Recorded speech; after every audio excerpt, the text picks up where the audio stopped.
Hey guys, it's Miss Anderson. I'm posting a video today on fraction multiplication and fraction division with a whole number. And again, this is a review for you guys. We've done this since pretty much the day one of school, but I wanted to go over it with you again to show you just some basic stuff. And as you can see, Jessie, my giant fat cat, has joined us today. Tuna's over here watching us, but she's not. Oh, there she is. There's Tuna. But here's Jess. She's decided to plunk down on the table and be huge. So there you go. I told you we had a giant fat cat. There she is. Anyway, the problem that I'm going to work first is on your packet, if you're on packets. And this is actually, it says lesson 2 at the top. And it's problem number 1. And again, at the very bottom, it says page 96, which isn't really a real page number for the packet. It's just the page number from the resource we used. But let's go ahead and read it together. I hope you can see this clearly. Vince runs around the community track each morning. He runs 3 times around the 1/4 mile track. What is the total distance Vince runs each morning? So what we're looking at here is that the distance around the track is 1/4 of a mile, and he does 3 sets of that. He does 3 sets of that. So we're basically, anytime we talk about sets, we're multiplying. We're always multiplying. So we've basically got this problem. We've got 3 sets of 1/4 laps. He does that 3 times. So to write that with an algorithm, it would look like this: 3 times 1/4. And if you think back to Lone Star Learning, when we did this, the very first thing that we do is put a 1 under any whole number in the problem. We've got to make that whole number look like a fraction. So we're going to put a 1 under the 3, which is our whole number. Because if we write 3 over 1, that means the same exact thing as 3. In fact, if you think about it as a division problem, it's 3 divided by 1. So we're just changing the appearance of that whole number. We aren't changing its value. We're just changing its appearance a little bit, which allows us to finish this problem very easily. And what we're going to do next is we're just going to multiply across numerators and across denominators. And so if you follow my red arrows, we would get 3 times 1 equals 3. And that would be the numerator of our answer. And 1 times 4 equals 4. So how far did he run altogether that morning? He ran 3/4 of a mile.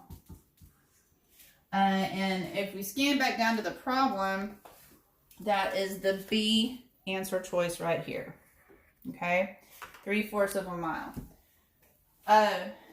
Another way to think about this would be adding 1/4 plus 1/4 plus 1/4. But remember that 3 sets of the same number, we could use multiplication much more efficiently and just get a quick answer that way. Okay. Apparently Jessie's bored with this problem. She's yawning. So we're going to move on to the division problem. Okay. Let me erase this one.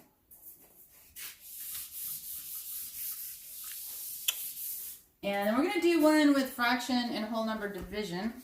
So I'm going to turn to that problem in the packet. This packet, by the way, is a lot shorter than what you're used to. I'm sure you're glad to hear that, parents and students. I'm turning in the packet to this problem. It's down at the bottom. It says page 105. And it's problem number 3. And I'll read it with you. It says, Maya read 1/4 of a book in 5 days. She read an equal amount on each of the 5 days. Jessie, stop. She's interested. I know. Now I guess Jessie only likes fraction division. What fraction of the total book did Maya read on each of those 5 days?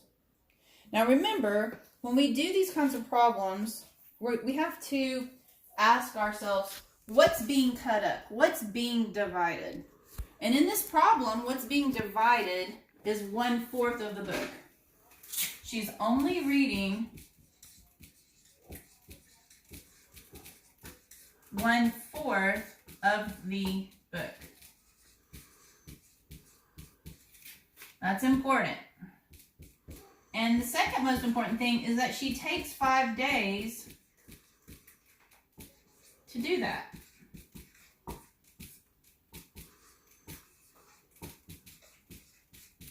Okay, she's only reading 1/4 of the book. And it's asking what portion of the whole book is she reading. So what we're doing is what's being divided is the 1/4. What's being divided is the 1/4. So we're going to start the problem with the fraction. It's being cut up, that 1/4 of the book. That 1/4 is being divided into 5 parts, into 5 days, okay? Now, when we do fraction and whole number division, we do this little trick, and it's called multiplying by the inverse. And the inverse is the opposite or the upside down of the second term, okay? So the first thing when I teach this to my kids, I write this as a giant fraction. But I'm going to teach, I guess I'll go ahead and just redo that. If you're in Miss Payne's rotation, she probably teaches you to take this term, put it over 1, and flip it to the upside down.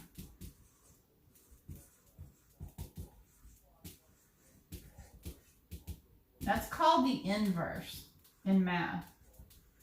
We're multiplying, we're going to change this to multiplication, and we're going to flip that term upside down and just make it a multiplication problem. So this is going to change to this. It's going to be 1/4 times 1/5. See how we flipped this upside down? And we multiplied it. We changed our operation to multiplication. And so now all we have is a multiplication of fractions problem, which we already did an example of that. We'd simply just multiply across the numerator and denominator, and we'd get 1/20. Okay? So what's happening is each one of those days, they're reading 1/20 of the whole book. And that's how you have to think about these problems. They're kind of tricky. The very best way to do these problems is to think about what's being cut up. Is it the whole number or the fraction? And in this case, it was the fraction that was being cut up, 1/4 of the book. Another trick on these problems is that, and I've taught my classes this, if you start with a fraction, you'll always get a fraction answer. But if this problem, if the first term had been the whole number, you start with a whole number, you'll get a whole number answer. And that's a good way on the STAR test to know what, if you can look at the answer choices, you can sometimes mark some out that wouldn't fit that pattern. And that rule always works. So our actual answer to this problem is 1/20. And this is a fill in the blank answer. So there is no answer choices, but that's how you work those. Now in my rotation, this is how we would do this problem, which is really just a little different take on what I just showed you. If you write 1/4 divided by 5, I take this division sign and think of it as a fraction, okay? So I'm going to rewrite this problem this way. 1/4 divided by 5. And again, this division sign can be represented as the line in a fraction because every fraction is a division problem. So I write it as a giant fraction, and we make a joke in my class that only the denominators can jump on the trampoline and flip and turn upside down. So we're going to put the 5 over 1. We're going to flip it to 1/5. And then they take this upstairs and they multiply it. 1/4 times 1/5. Which again, this is the same exact thing I got the first time. I just teach it a little different way in my rotation. This is what my kids are used to seeing. And so we would then just do the same thing we did before. We would take this and we would do 1/4 times 1/5 and multiply across and get 1/20. So again, you get the same answer. whether you do it the way Miss Payne taught you or the way that I taught you, I just teach it a little bit differently. I teach it as flipping a denominator of a giant fraction. And I do that because when you get to a higher level of math, you're going to run into this type of algebra. Okay, well, that is all we've got. I will be happy to answer questions. If you have any problems with this on Remind, just send me a Remind message through your parents, and I'll be happy to help you do whatever you need. I miss you guys tremendously. I've been getting some sweet notes from students, and I am wishing that we could be all together again. So hang in there. You're almost done. I love you and miss you, and we will get through this the best we can. Thanks.